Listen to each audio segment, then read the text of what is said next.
Alright, so let's talk about game number 2. We did win the Golden Lakes, and now we were about to play African Clearing. In the African Clearing map, we actually need to place a TC, that's a non-TC start map, and you obviously want to place your TC closer to a pound so that you benefit from taking the fishes. I also make my town center here close to some trees. There are lots of small trees here scattered along the map together with the lakes, so basically there are many things you can do. But there is some random factor here, which is basically sometimes you might actually be born way too closer to your opponents, and depending on your decisions, for example, Brew could have decided to bake the DC on this corner, that would actually allow him to make way too close from Gabby. So basically, this was the final standings here once everyone had its town centers. On the left corner here on 9 o'clock, Brew had this TC closer to a corner and closer to 2 pounds. The downside of playing way too close to the corner is that you are probably going to have less access to elephants or less access to boars because your enemy might actually take more from those. Then I have me, I was a bit more centered around the map, so I did have more access to pounds if I needed to use, but the downside of it is that you are actually way too exposed, and if you are not way too close from the woodlines, it's very difficult to wall. To be honest, I think that the only safe way to wall in this map is to actually push a wall from the big wood, towards your town center. So this is the only kind of perimeter that I actually knows that allow you to fully wall yourself. Apart from that, it's mostly right like resource walls. And we were basically talking about, hey, I think that some board just disappeared here over there. So we already knew from now that that BL was around here, and because we saw some red stuff going on and we knew that he was there. We also knew that Gabi was fishing there. Gabi also spotted that Brew was fishing right here, so we basically knew each other's location. This was the map that both Gabi and BL were playing without a single loss in the tournament so far, and our strategy was pretty simple. Brew would go for the camels to be able to counter it. If he was Berber, I would actually just even go for like janitors to try and counter the Korean if I was close to him. So we could have been playing with like camels plus janitor, and I was going to constantly trade against the Korean, or we would just go for like elite camel archer and knights, anything like this, like camel archer and knights or janitor and camels. So there were like many options for us to try out. With that said, we ended up getting like Chinese and Hindustanis, our plan B, so I wanted to drag as much as attention as possible for myself, and I wanted the fights to actually concentrate around me and not on Bruh. For this reason, because of this, he would actually have more space to boom, develop his economy, and go for the camels, which would be like a great tool to play against both Turks and Koreans special units, either the Turks cavalry or the Korean wagons. And we knew exactly what BL wanted to do. We knew that the two best strategies for the Korean player were one, towering, but he was way too far for that. The second one being like the wagons, which was probably one of his favorite ones.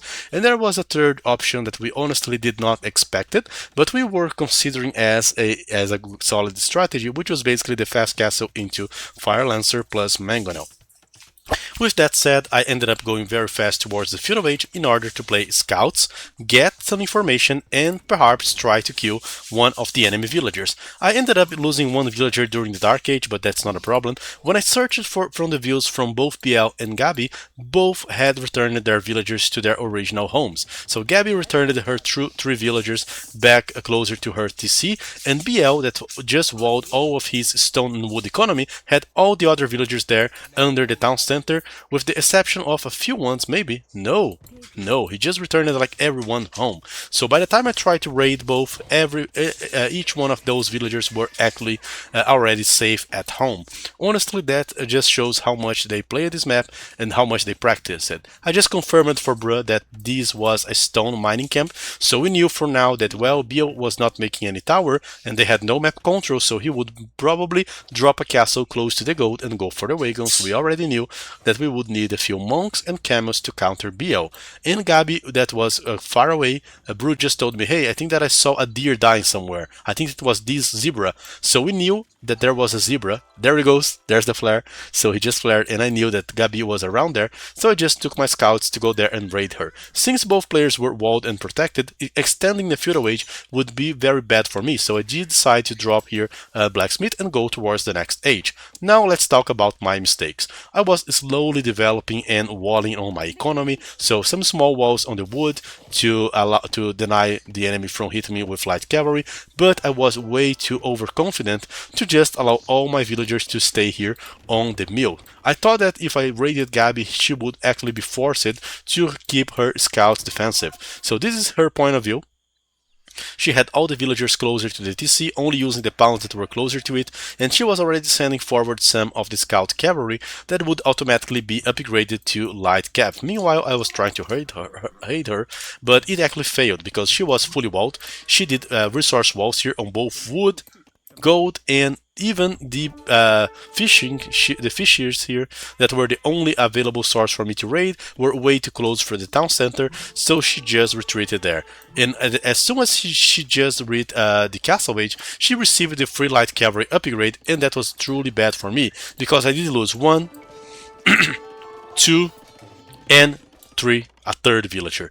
If that was not bad enough, I also had a few forward villagers that I probably had forgot about. I didn't wanted to invest so heavy into the farming early on because I was Chinese. Despite having the good Chinese farms, I actually wanted to save up the resources and use as much fish from the pounds as I could. Brew was already on the castle age, but his focus was obviously just scouting out to see the Korean coming and doing like a few camels just to help with the ratings. He did help me, but the problem is he also lost his forward villagers because he did also not return the villagers home. So I lost like at least 4 villagers so far, and Brew lost 2, so we are losing way too much views, and this is playing totally against our game plan, which is basically benefiting ourselves from a superior economy and camels. So half of our plan is dead right now, so we need to focus a bit more on the defense and try to avoid getting bad fights. The first answer that you need here against any kind of unique unit, be either like wagons, conquistadors, any kind of unit that will be very strong but also not so easy to mess, which are the unique units, of course. The best reaction you have is actually adding monks. So both me and Bro were adding our monks there. We had monasteries, we are adding monks, but here comes the strategy from then. The strategy from then is basically going for Turk as the counterpart of the Korean. And the thing about the Turk is abusing from the ratings right now. This was yet another view that I lost, and the light cavalry actually have conversion resistance, so basically they can be used to snipe out monks. So here I am. I have so far 2 monks. I have a group of light cavalry that I'm healing. Those were my scouts that did survive from feudal age, and as soon as Gabi tries to jump on me, I try to protect my monks, kill as much light cavalry as possible, but I ended up losing 2 monks in exchange from a few light cavalry. Gladly for me, she did not had husbandry upgraded, which means that I had 10% extra speed, which I actually used to kill her light cavalry. So I did lose my monks. I'm an open target here. I'm a sitting duck here for BL to come here with the wagons. I just lost my monks, but thanks to Brew, he has enough camels to actually counter them. And the camels are very interesting there because they do suffer lots of damage. They do have like 0 pierce armor, different from cavarchers, different from knights, but they actually have a huge bonus against the wagons. So if we can actually engage using a few monks and camels, we could actually stop BL. And yeah, I guess that no one had thought about using that. So as you can see, camels can be pretty powerful, and trading like a camel for a wagon depending on the stage of the game is actually not a bad trade because the wagons do take longer to create and are also a bit more expensive. The downsides of losing the camels is that, well, you were actually going to compete food between making villagers and making camels, but the good side is that later it's easier to add like 3, 4, 5 stables as the Hindustanis than it is to add like 2 or 3 extra castles as the Korean. And the less the Korean can mass, the worse it will be for him to push. It's very demanding on the Korean economy to play with the wagons. Against Feudal Age army, they are just absolute. Against ranged units, they are also absolute because of their high pierce armor. But against camels, well, they do not perform so well. And that actually forced Gabby to make a switch from light cavalry to camels. The problem is, if she's playing with camels, then our monks are suddenly a lot better. And with small numbers of light cavs, we can just block them using our own cavalry, which were basically camels and light cavalry. So right now, it was very difficult from Gabby to keep trying to snipe out our monks, and we basically focused on developing the economy. So minimum amount of army, light cavalry plus monk and camels plus monks, with a 3 TC boom behind it.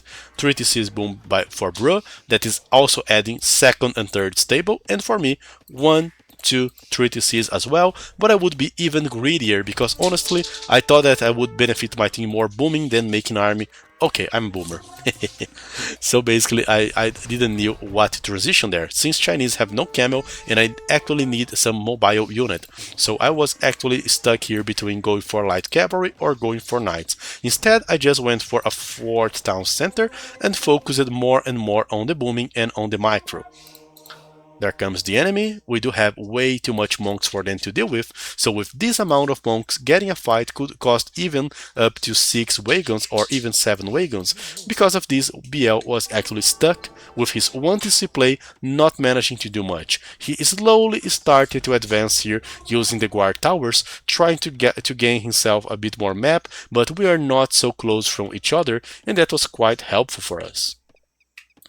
After that, Gabby changed her initial game plan from protecting and shielding BL to raid with light cavalry as well, which actually forced me into some uncomfortable decisions, but so far we had a very nice economy going on. I was developing the economy a bit more. Bro also had a very clean boom so far. No single army actually touched his economy because all the damage is actually focused on myself, and honestly, that's exactly what we did expect. So as long as we don't fuck up, game is actually going according to our plan because Hindustani's camel do scale pretty well.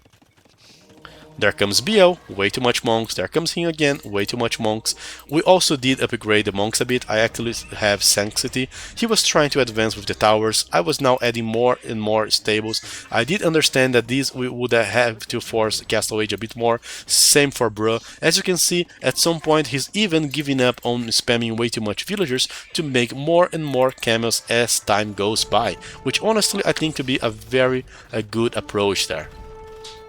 Eventually BL advanced. He was going like tower after tower. The only downside is that I think that he should have actually tried to drop 1 tower very forward already using the initial leverage. I think that he waited way too long, and now he was using enough stone here that could actually have allowed him to make a second castle just to advance. And then we finally get a fight because he had villagers on an exposed position, so if we actually did a good fight here, we could have actually converted several of his wagons.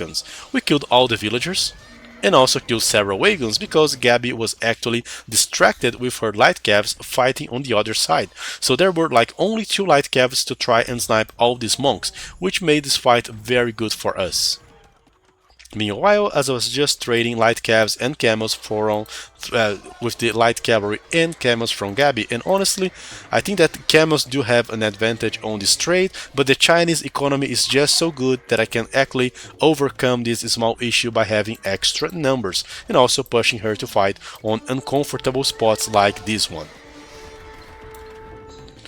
Also, you can also use some small tricks to force some bad trades.